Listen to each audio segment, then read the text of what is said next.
Hello, everybody.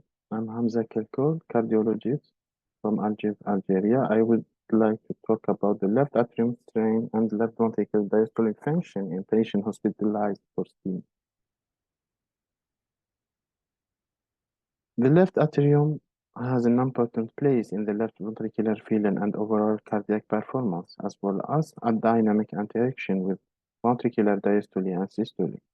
The atrial dysfunction has been widely considered as a marker or consequence of several cardiac conditions. The left atrium strain has a major prognostic impact in the short, medium, and long term in all types of cardiovascular disease. The left ventricular diastolic dysfunction is a well-established marker for risk stratification of patients with acute myocardial infraction. However, most of the dynamic or the diastolic parameters that usually assessed were affected by acute hemodynamic changes. The left atrium stent has been proposed as an alternative approach for left skin film pressure assessment. That's why we performed an observational prospective study on 52 patients hospitalized with STEMI in the ICU. The aim objective of this study is to demonstrate the contribution of the left atrium strain in the assessment of diastolic function in patients with STEMI. And the secondary objectives are the study of the correlation between left atrium strain, alteration, and the functional class, left atrium volume, and the type of STEMI. The results showed that the median age was 59 years, and this population dominated by men. The most frequent medical history was hypertension, followed by diabetes. Half of the number of patients was hospitalized with anterior STEMI, and the second half divided between inferior, posterior, and supposed STEMI. Most of our patients were asymptomatic in Killip 2, determined by 92%, and 1/10 in Killip 2 or more. We performed our cardiac evaluation during the hospitalization with echocardiograph GE-70. The result of the left ventricular parameters showed that the preserved ejection fraction was more frequent than mildly reduced and reduced ejection fraction in the standard order. And almost of them, they had a reduced left ventricular GLS. The diastolic function was graded according of the most recent recommendation of the American Society of Echocardiography, and the results showed that the 3/4 of patients had a normal diastolic function, and 1/4 had a diastolic dysfunction, including grade 2 and 3. And the study of the left atrial geometry parameters showed that more to 2/3 of patients had a normal volume and normal area of the left atrium. And 13% of patients, they increased their left atrium volume. Before giving you the result of the left atrium strain study, let me first talk about the definition.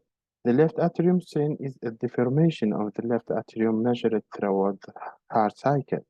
There are 3 phases as recommended by recommendation: the reservoir strain and the conduit strain and the contractile strain. Also, there are a normal value and reference ranges for the left atrium strain determined by many studies, like the Copenhagen City Heart Study.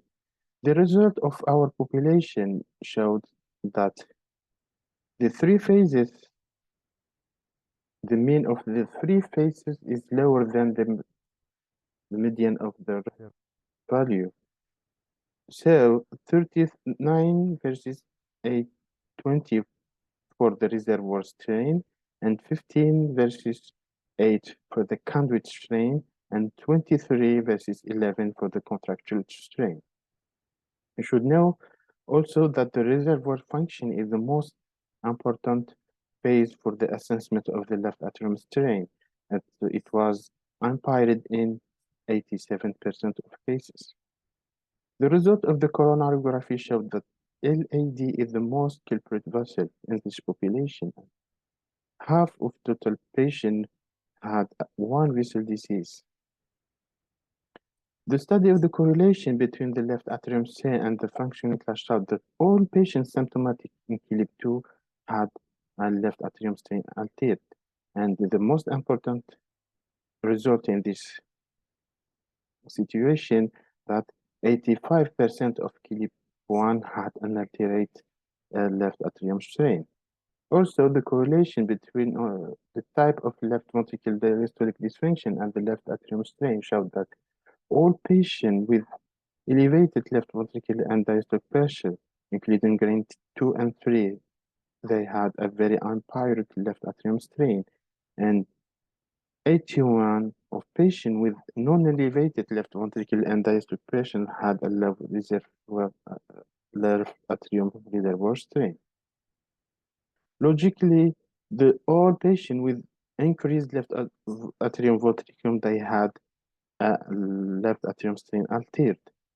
Also, in this result, we find that 81% of patients with normal left atrium volume, they altered their left atrium strain.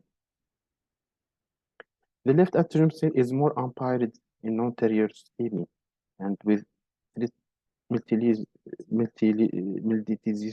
multiversal disease. It has been reported that after STEMI, an increase in left ventricular and diastolic pressure induced higher left atrium after and thus mechanical stress on the atrium, resulting in higher left atrium volume and reduced left atrium emptying. The left ventricular diastolic dysfunction usually precedes the systolic dysfunction at the initial phase after STEMI. Our study also showed that patients with preserved ejection fraction, asymptomatic and normal feeling pressures had an altered left atrium strain. It is therefore a sensitive and early parameter. Our study showed a significant correlation between left atrium strain alteration and various parameters like the functional class, left atrium volume, left ventricular feeling pressures. Recent studies have reported that left atrium reservoir function is the most affected with better diagnostic accuracy for diastolic function and feeling pressures at maximum left atrium volume. These findings are in line with those of our own study, in which reservoir function was affected in 87% of cases. However, the left atrium volume is a non-sensitive predictor of the early stages of left ventricular and diastolic pressure. Our study showed altered left atrium strain even in patients with normal left atrium volume. In conclusion, the left ventricular diastolic dysfunction usually precedes systolic dysfunction in the early phase after acute myocardial infraction. The atrial function is often affected in STEMI, where the left atrium strain has an important and powerful value for its assessment. And thank you for your attention.